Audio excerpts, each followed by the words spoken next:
Olá, meus amigos, nós vamos falar neste vídeo sobre o artigo 4º da CLT e as alterações que foram implementadas pela reforma trabalhista de 2017. Muito ainda se discute em relação a esse dispositivo. E aí eu começo perguntando a você sobre o conceito de jornada de trabalho. Qual que é o conceito de jornada de trabalho? A gente começa lendo o caput do artigo 4º da CLT falando em tempo à disposição. Então é o tempo que eu estou à disposição do meu empregador. Logo, jornada de trabalho não é tempo efetivamente trabalhado. Então eu estou à disposição do meu empregador. Bruno, por que você não está fazendo absolutamente nada? Porque não tem o que fazer. Eu estou esperando algum cliente vir. Eu estou esperando o computador voltar a trabalhar. Eu estou esperando uma ordem do meu chefe. Eu estou aqui esperando, mas eu estou à disposição do meu empregador e por estar à disposição estou cumprindo a minha jornada de trabalho. Se eu ficar esperando 8 horas durante aquele dia, eu terei cumprido integralmente a minha jornada de trabalho, farei jus ao recebimento de todos os valores relacionados àquele dia. Só que aí nós tínhamos um grande problema neste artigo 4º aqui, que era em relação a alguns minutos ou ao tempo em que o empregado ele ficava na empresa, só que realizando alguma conduta, alguma atividade particular.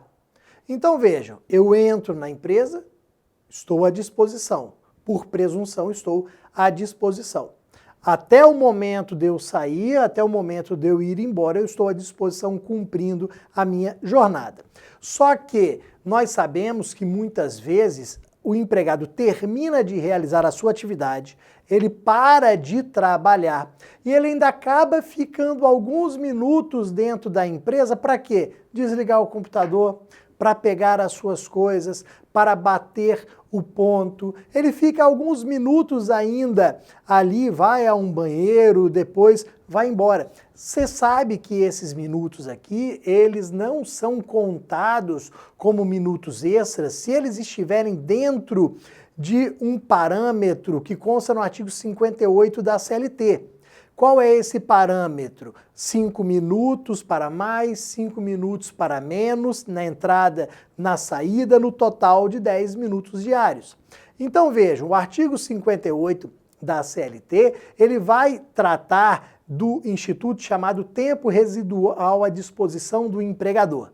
O que seria esse tempo residual à disposição do empregador? Esses pequenos minutos aqui, essa fração de alguns minutos que você ainda está na empresa, mas muitas vezes se preparando para sair. Ou então aqueles poucos minutos que você acaba chegando um pouquinho mais cedo ali na empresa, em vez de entrar às 8 horas, entrou às 7h57, 7h56. Essas pequenas variações não são consideradas aqui minutos extras.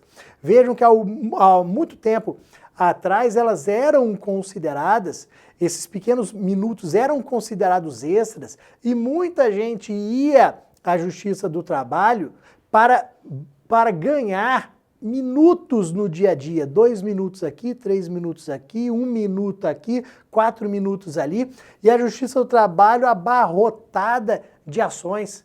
Então, muitas vezes você tinha essas ações pedindo minutos extras. O que o legislador pensou lá atrás? Isso é um absurdo. Vamos acabar com isso daqui. Somente se for ultrapassado esse limite de 5 minutos na entrada, 5 minutos na saída, é que nós começaremos a falar ou em minutos extras ou em desconto dos minutos. E aí veio a reforma trabalhista de 2017. Veio aqui a reforma trabalhista para incluir o parágrafo 2º do artigo 4º da CLT. Então a gente já sabe que o conceito de jornada é tempo à disposição. E aí a pergunta que eu lanço para vocês, vamos até colocar uma cor diferente aqui. A pergunta que eu lanço para vocês, todo o tempo que o empregado passa na empresa pode ser considerado tempo à disposição e, portanto, deve ser remunerado? A primeira resposta eu já passei para vocês. Se forem aqueles minutos 5 minutos na entrada, 5 na saída, que na somatória seriam no máximo 10 minutos diários, que nós chamamos de tempo à disposição ali residual à disposição, não. Esses minutos não são remunerados. Tá, mas olha o exemplo que eu vou te dar. O Bruno tinha a jornada de 8 às 18. Só que ele costumava chegar na empresa às 7h30. Tem prova, tem câmeras ali mostrando que o Bruno chegava na empresa às 7h30.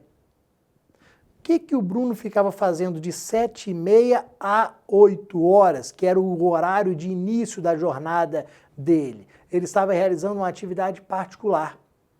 Estava tomando café, para não tomar café correndo dentro de casa, ficava ali tomando café, ficava lendo um livro, ficava estudando para a faculdade, ficava rezando, ele ficava realizando alguma atividade, jogando algum jogo que ele gosta, ele ficava realizando alguma atividade particular dele.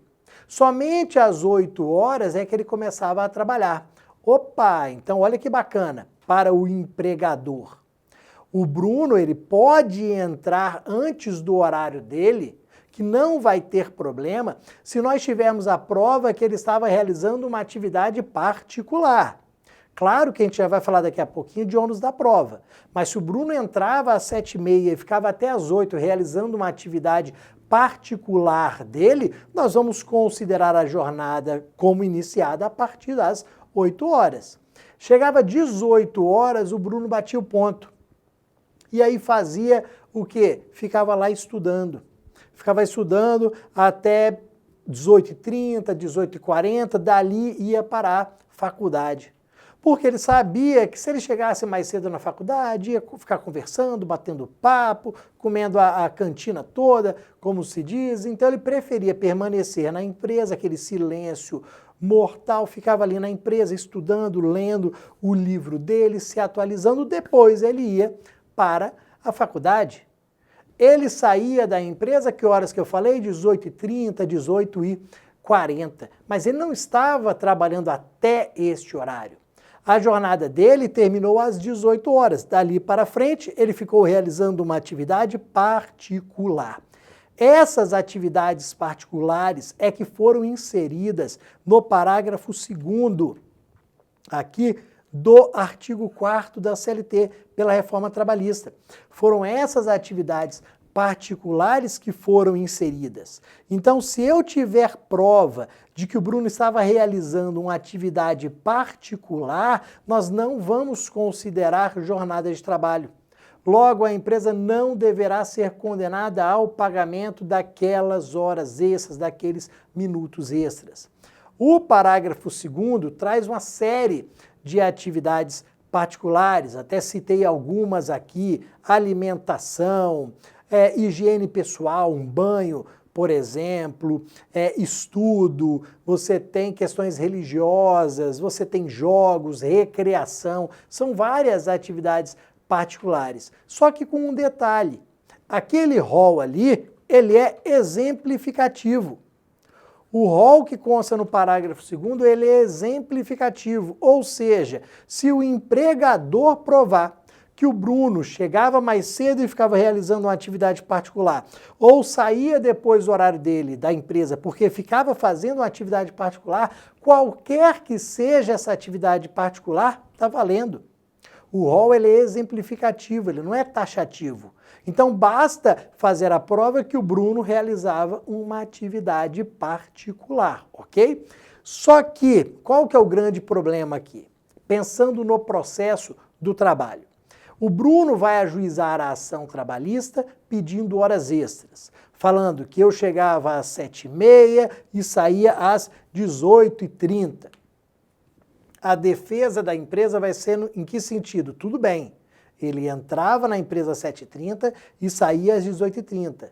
Mas de 7h30 às 8h ele realizava uma atividade particular, de 18h a 18h30 outra atividade particular. Então eu não devo ser condenado ao pagamento de horas extras. Essa é a defesa. Ou seja, quem vai trazer este fato sobre a atividade particular é a empresa, é o empregador, é o reclamado. Então o ônus da prova vai ser dele. Muito cuidado com isso daqui. Como que você vai provar essa atividade particular? O ônus da prova é seu. Se você alega que ele estava realizando uma atividade particular e não consegue provar, você, empresa, vai ser condenado ao pagamento daquelas horas extras. Porque você assumiu que realmente ele entrava às 7h30 e saía às 18h30. Então o ônus da prova é do reclamado, é do empregador. Por isso que a gente tem que tomar bastante cuidado com esta alegação aqui. Tá bom, meus amigos? Esse foi o nosso artigo 4º da CLT, especificamente o parágrafo 2º que foi inserido pela reforma trabalhista. Até o próximo vídeo aqui no nosso Planejamento 365. Um abraço.